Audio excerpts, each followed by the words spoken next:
That's a great question. I think the reality of it is that I don't think people would know what I see squared, so shout out to Caitlin.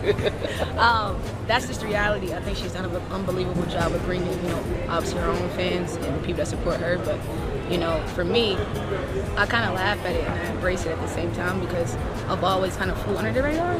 I've always kind of been that person or that player, very conservative, very introvert. So now I get to see the flip side of it. It's kind of funny. I can laugh about it because I know it's come from a genuine place, but I embrace it from the standpoint of Women's basketball is on fire, shattering ratings, packing arenas, and igniting a cultural wave not seen since the legendary Liberty Sparks rivalry of '99. But behind the spotlight, a storm is brewing. At the heart of it all, Kelsey Mitchell, who just dropped a truth bomb on ESPN that's shaking the league to its core.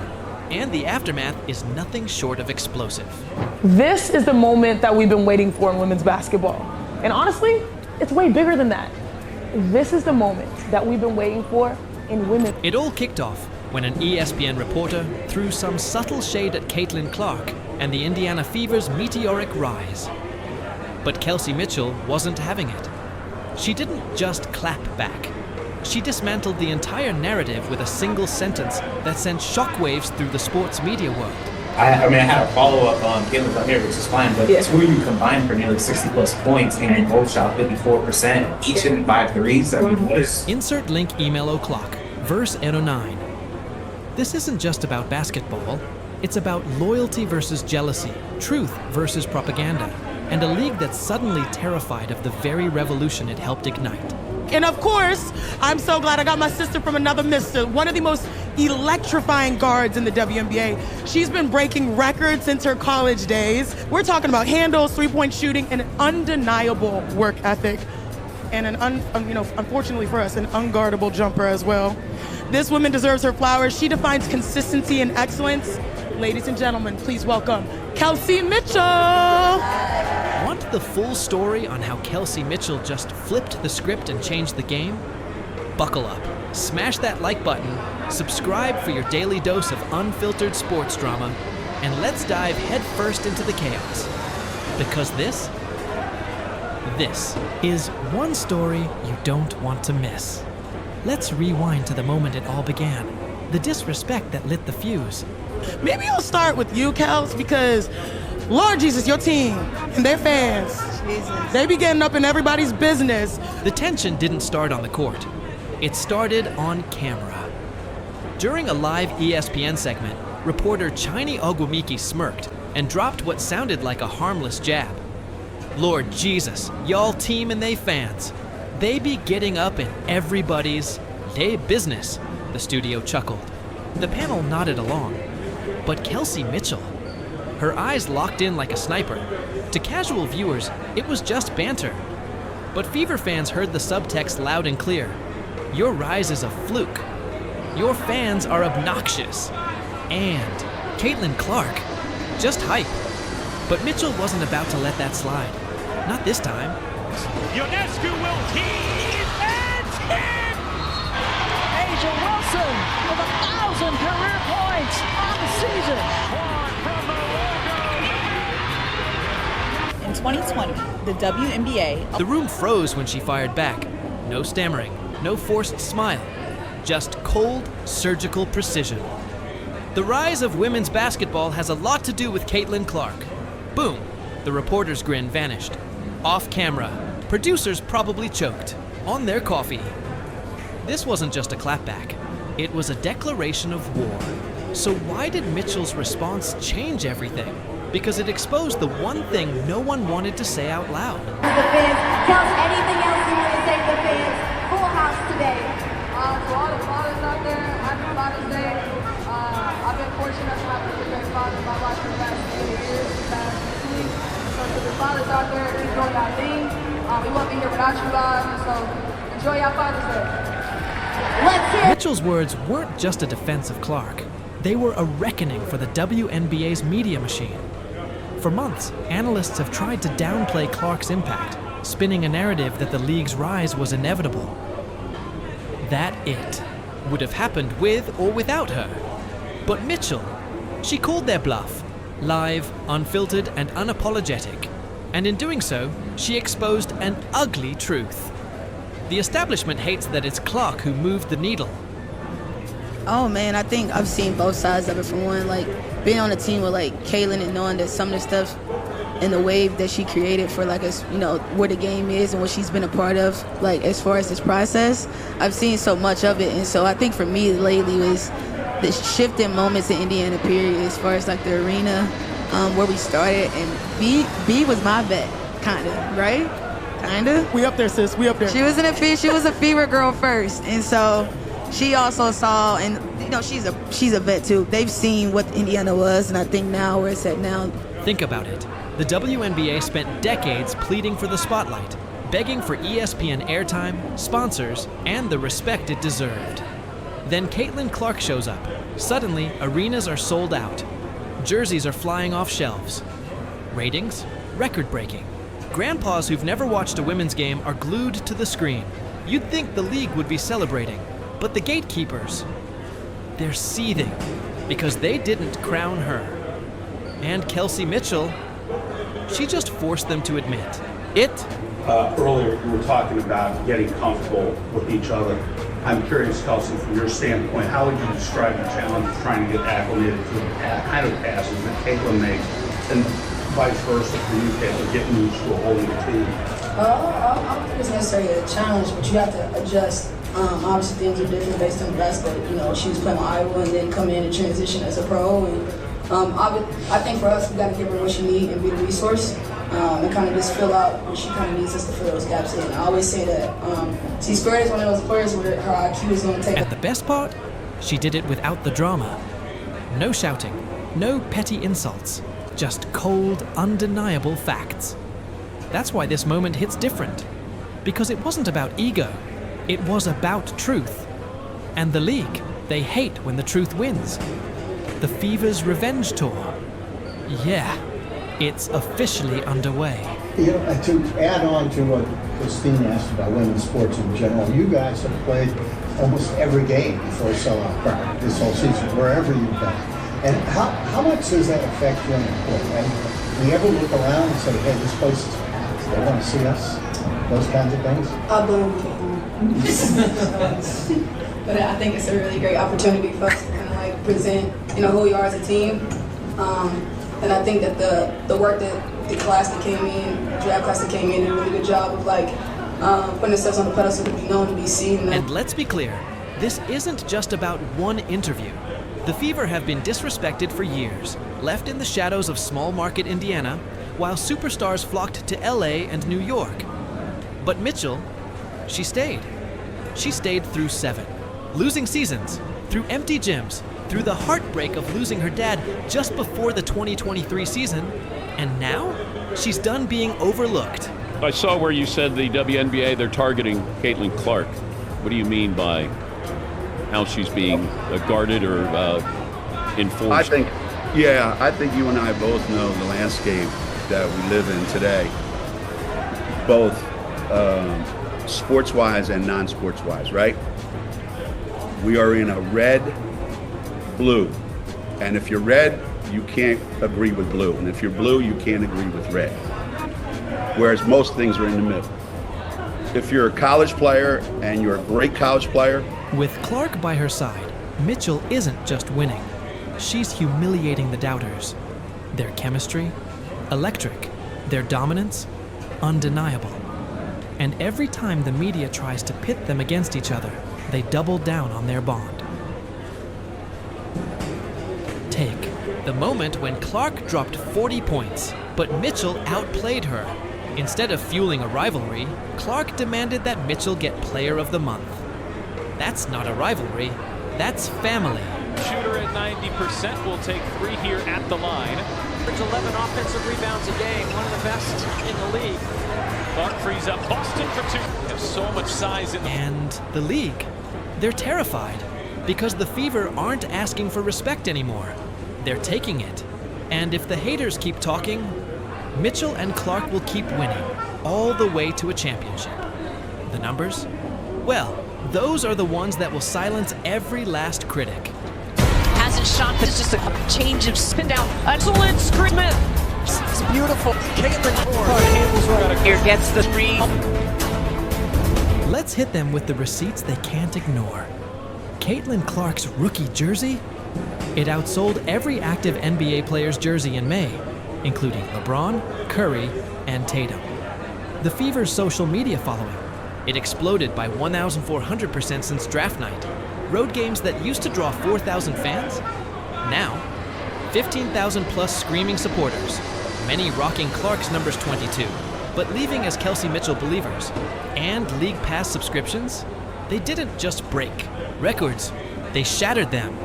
Up 240% year over year, the day after Clark was drafted.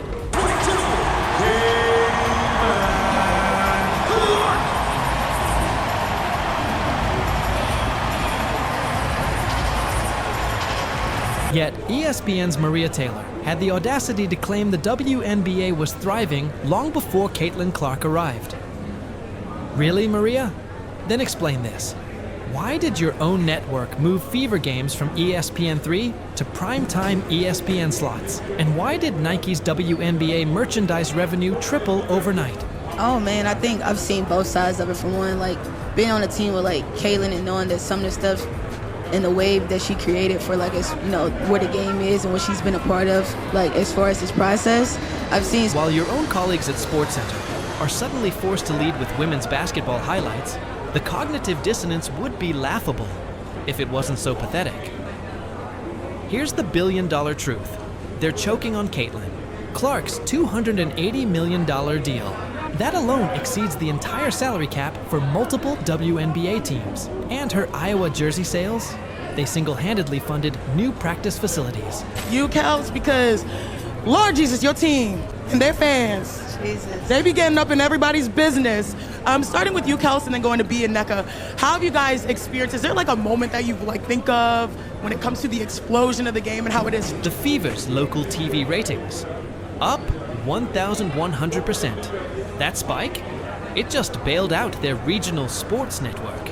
And as for these veterans complaining about respect, their 2025 contract negotiations, they just got a whole lot easier. Why? Because Clark proved the money exists, but fragile egos would rather bite the hand feeding them than admit they needed saving. Mitchell, she's taking it all in stride. Kelsey Mitchell's career? It reads like a Shakespearean tragedy, rewritten as a triumph. Drafted to a Fever team so neglected, their practice facility was a local YMCA with broken AC, 7 seasons of carrying offensive loads that would break. Most guards, including a brutal 2021 stretch where she played over 38 minutes for 12 straight games because the bench was non-existent, all while watching her peers, like Aja Wilson, score max contracts and championship parades. Turn it over, and the chemistry between these blossoming every game. I see one dribble to get it. Easy switch. Then came February 2023. Mitchell's father, her lifelong coach, the man who taught her to shoot in their Ohio driveway, passed away suddenly. The Fever offered her bereavement leave. She took 3 days. Then she returned and dropped 27 on Seattle, while visibly wiping tears during free throws. That's the real WNBA toughness, the kind analysts love to romanticize, but conveniently ignore when it doesn't fit their narratives.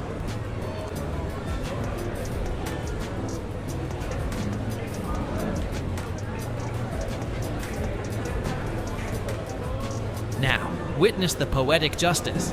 Those same franchises that ignored Indiana's calls for trades. They're now forced to game plan for Mitchell's lethal off-ball movement, created by Clark's gravitational pull. The all-star voters who snubbed her, they're watching Mitchell torch their favorite guards game after game, and the league office that scheduled Fever games at 3 p.m. on Wednesdays. They're scrambling to adjust their super team marketing now that Indiana's the hottest ticket in town. Mitchell's not just having a moment. She's forcing the basketball world to reckon with everything it owes her. This is more than a story. It's the fan revolution.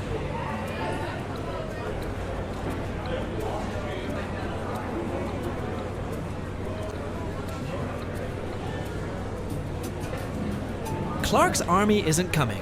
They've already stormed the gates. Iowa farmers driving combines painted with Fever logos. Frat boys trading NBA 2K for WNBA League Pass. 6th grade girls teams replicating Clark Mitchell pick and rolls in AAU tournaments. This isn't just demographic expansion, it's a cultural hostile takeover.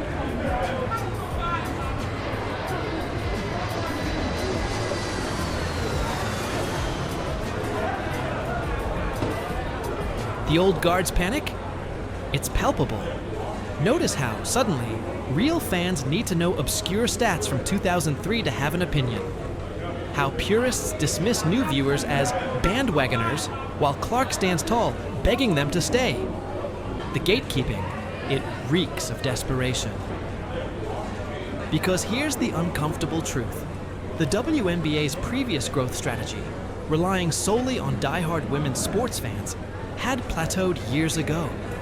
It took Clark's viral highlights and Mitchell's veteran, savvy to smash through those glass ceilings. And now, they've done it the right way and couldn't be ignored any longer. Clark sizing up Cunningham. Here is Mitchell. Another three. Mitchell is locked in. Great 1-2 punch there from Clark to Mitchell. The most beautiful part? These bandwagon fans, they're becoming the league's backbone. That 73-year-old grandpa in a Clark jersey, he's now organizing watch parties at his retirement community. Those teenage girls? They're arguing about Mitchell's All-Star case on TikTok. Even the casuals tuning in for the drama, they're staying for the basketball. Fever games now have higher retention rates than NBA games on ESPN. The revolution? It won't just be televised, it'll be monetized, memed, and, most importantly, sustained. Championship or isn't just a sports story. It's a mythological hero's journey. Mitchell as the battle-hardened warrior. Clark as the chosen one.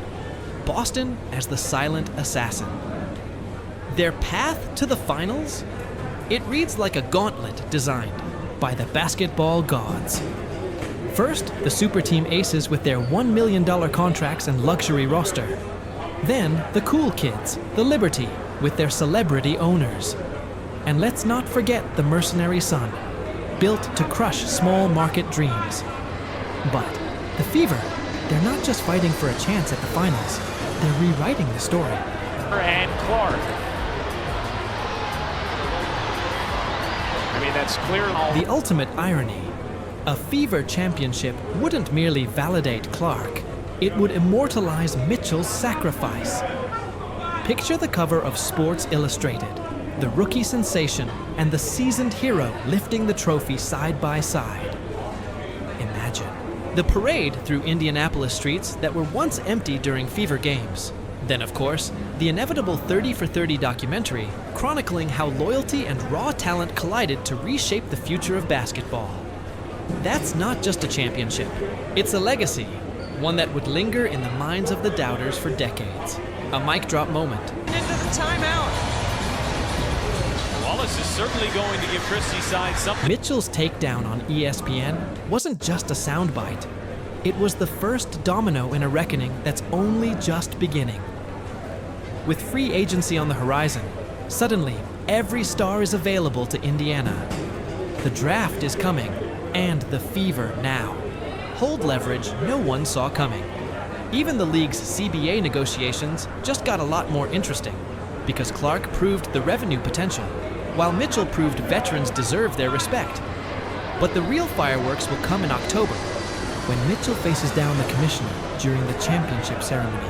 When Clark's Nike documentary drops, revealing the untold stories of disrespect.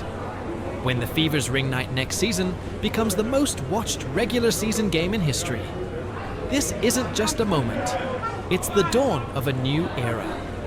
An era where players hold the power, where narratives are rewritten by those who've earned it, and where basketball finally presents its best product. No asterisks, no caveats, no apologies. Let's bring in the reporter, Alexa.